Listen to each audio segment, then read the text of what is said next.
It has been 80 years since Adolf Hitler was a factor in an American presidential election, and now Hitler is back, with Donald Trump quoted praising Adolf Hitler, saying Adolf Hitler did some good things.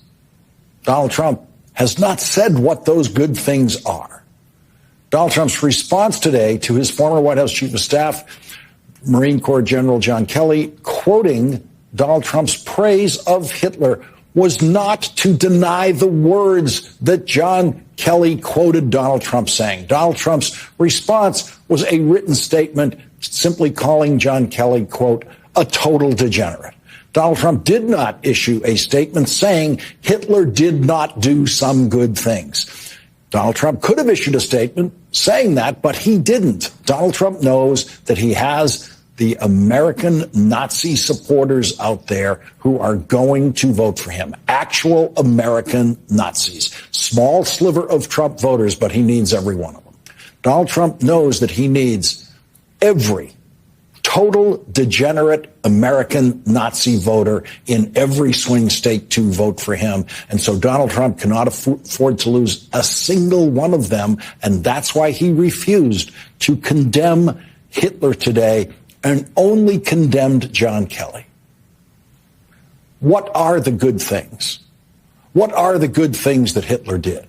That is the first question for Donald Trump, for any reporter who is next allowed to ask a question of Trump.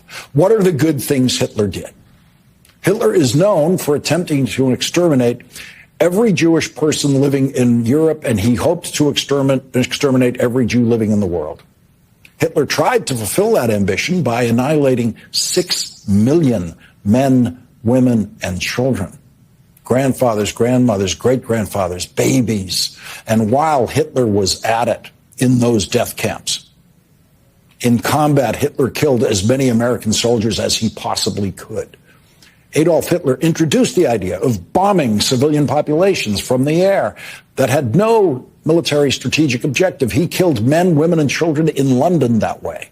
Adolf Hitler was from start to finish a raving madman who committed suicide when he knew he had lost World War II. What good things? What would you say when he said to you that Hitler did a lot of good things? Well, I tell him that. I said, first of all, you should never say that. But if you knew what Hitler was all about from the beginning to the end, everything he did was in support of his racist, fascist life, philosophy, so that nothing he did, you could argue, was good. The next reporter to ask Donald Trump a question must ask him, what good things did Hitler do? Reporters must also ask Donald Trump what bad things Hitler did. And watch how reluctant Donald Trump will be to publicly condemn Hitler, because Donald Trump fears losing a single vote from a single degenerate American Nazi. Donald Trump has been quoted by multiple sources saying he wished he had Hitler's generals. Jeffrey Goldberg reported more of Donald Trump's praise of Hitler and his generals in a piece in The Atlantic yesterday under the headline, Trump, I need the kind of generals that Hitler had. Hitler's generals were murderous anti-Semites who were also the worst generals fighting World War II in Europe. Hitler's generals were wrong about how to fight the war, and they lost every major battle against the great American generals who Donald Trump dishonors with his perverse anti-Semitic praise of Hitler and Hitler's generals.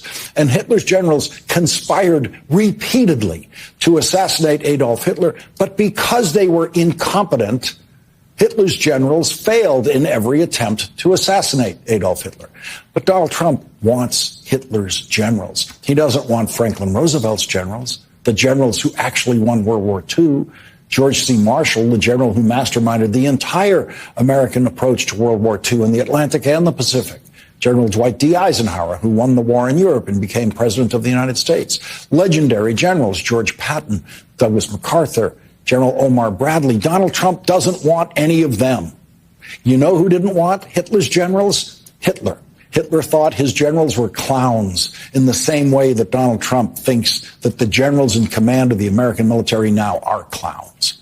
Jeffrey Goldberg reports, quote, when Trump raised the subject of German generals, Kelly responded by asking, do you mean Bismarck's generals?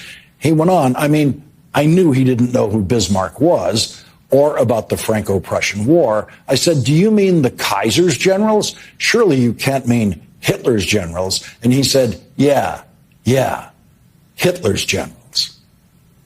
Donald Trump comes from a German family who changed their name from Drumpf to Americanize the sound of that name. But Donald Drumpf cannot Americanize his admiration for Adolf Hitler and Adolf Hitler's generals.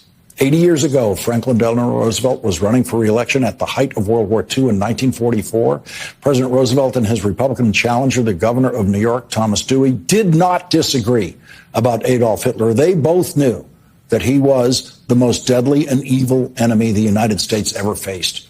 4 years earlier, after Hitler had started World War II, but the United States was not yet involved, in the 1940 presidential campaign, Franklin Delano Roosevelt and his Republican challenger did not disagree about the dangers of Adolf Hitler, who was already marching his way across Europe.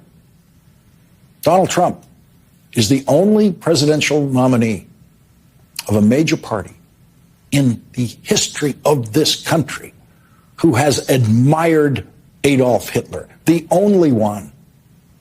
The Vice President of the United States addressed Donald Trump's praise of Adolf Hitler and Adolf Hitler's generals today at the Vice President's residence in Washington. Yesterday, we learned that Donald Trump's former Chief of Staff, John Kelly, a retired four-star general, confirmed that while Donald Trump was president, he said he wanted generals like Adolf Hitler had. Donald Trump said that because he does not want a military that is loyal to the United States Constitution. He wants a military that is loyal to him. He wants a military who will be loyal to him personally, one that will obey his orders even when he tells them to break the law or abandon their oath to the Constitution of the United States. All of this is further evidence for the American people of who Donald Trump really is. This is a window into who Donald Trump really is, from the people who know him best, from the people who worked with him side by side in the Oval Office and in the Situation Room. So the bottom line is this. We know what Donald Trump wants. He wants unchecked power. The question in 13 days will be, what do the American people want? Thank you.